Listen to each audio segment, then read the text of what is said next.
Olá pessoal, sejam bem-vindos a esta videoaula, onde o nosso objetivo será o de resolver esse exercício de aproximação por soma de rima que muita gente me perguntou. O exercício diz o seguinte: estime a área sob o gráfico de f de x igual a 1 sobre x, de x igual a 1 até x igual a 5, usando 4 retângulos aproximantes.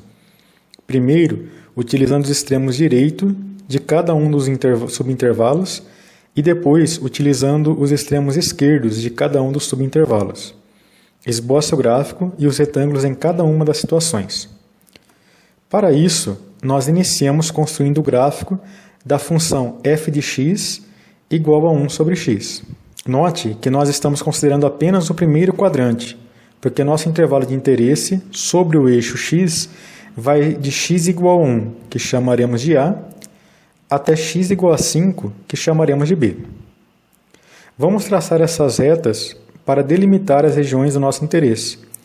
Então, marcamos a reta x igual a 1 e a reta x igual a 5. Dessa forma, o que o exercício pede é que façamos uma aproximação via soma de rima para a área dessa região, que nós vamos marcar aqui. Como o exercício pede que façamos a aproximação usando 4 retângulos, nós dividimos o segmento AB em 4 subintervalos. Feito isso, nós começaremos escolhendo o extremo superior de cada um dos intervalos como sendo aquele que determinará a altura do retângulo quando calculamos f naquele ponto. Por exemplo, para o intervalo 1, 2, escolhemos o ponto 2. Então, a altura do retângulo será f de 2. Para o subintervalo 2, 3, escolhemos o 3. Então, a altura do retângulo ali determinado será f de 3. E assim por diante. Então, vejam, no primeiro retângulo, eu escolhi o ponto da direita. O intervalo era 1, 2, então eu escolhi o ponto 2. Essa altura é o f de 2. No segundo retângulo, no intervalo 2, 3, eu escolhi para ser a altura desse retângulo o f de 3. E assim por diante.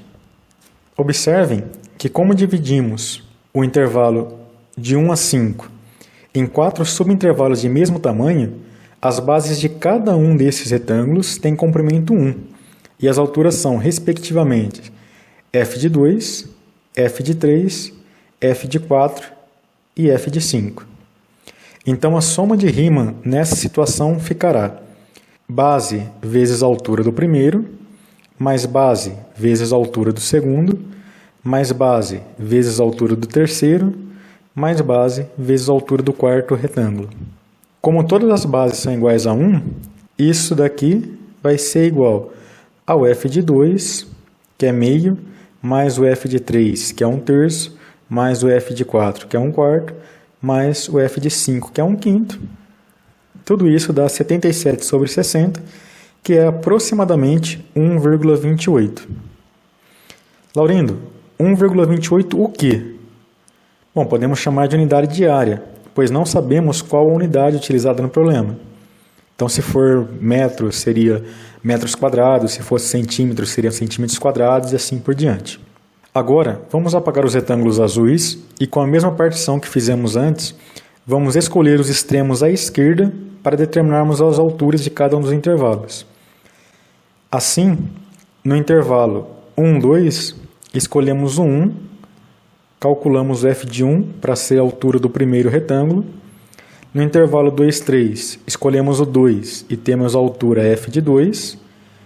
No terceiro retângulo, no intervalo 3, 4, escolhemos para ser a sua altura o f de 3. E no último retângulo, no intervalo 4, 5, escolhemos o 4, calculamos o f de 4 para ser a altura desse último retângulo. Então, neste caso, a soma de rima vai ficar base vezes a altura do primeiro, mais base vezes a altura do segundo, mais base vezes a altura do terceiro, mais base vezes a altura do quarto. Como todas as bases são 1, isso aqui se resume a calcular f de 1 mais f de 2 mais f de 3 mais f de 4. Somando isso daqui, nós temos 25 sobre 12, que é aproximadamente 2,08. Pode isso, professor? Não tinha que ser igual aqui a soma à esquerda com a soma à direita? Não, pois estamos fazendo uma estimativa apenas.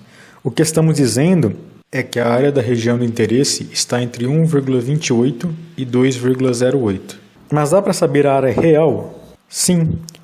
Para isso, utilizando o teorema fundamental do cálculo, calculamos a integral definida de f de x igual a 1 sobre x, de 1 até 5. Sabemos que uma primitiva de 1 sobre x é igual a ln do módulo de x. Como todo x no intervalo 1, 5 é positivo, podemos ignorar o módulo e isso fica ln de 5 menos ln de 1.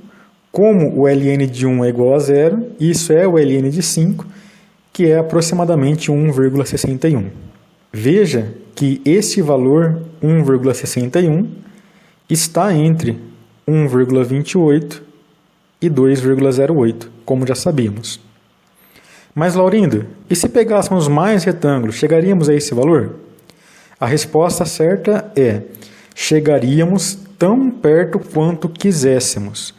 Só para ilustrar melhor o que acontece, vamos considerar um n aqui, que vai contar quantos retângulos nós vamos ter. Vamos colocar as duas partições juntas, e aí vamos ver o que acontece quando a gente começa a aumentar esse número de retângulos. Então, para isso, olha, prestem atenção em dois números. A soma de rima à esquerda e a soma de rima à direita. Então, esses dois valores, prestem atenção neles, porque já é a soma dos retângulos. A soma à esquerda dos retângulos laranjas e a soma à direita dos retângulos azuis.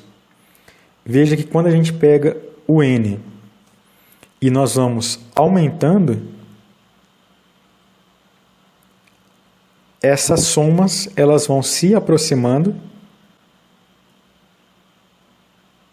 e a diferença entre elas fica cada vez menor.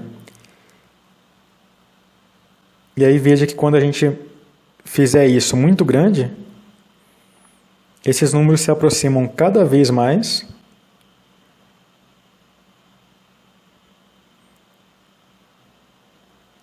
e a primeira vez que esses números vão coincidir, né, aqui com o valor real calculado, é para n igual a 360, tá? Para esse caso particular, para essa função específica. Mas lembrando, né, que esse valor é aproximado. Para obter de fato o valor exato ln de 5, precisaríamos passar o limite para n tendendo ao infinito. Se você ficou com alguma dúvida, deixe nos comentários. Abraços e até a próxima.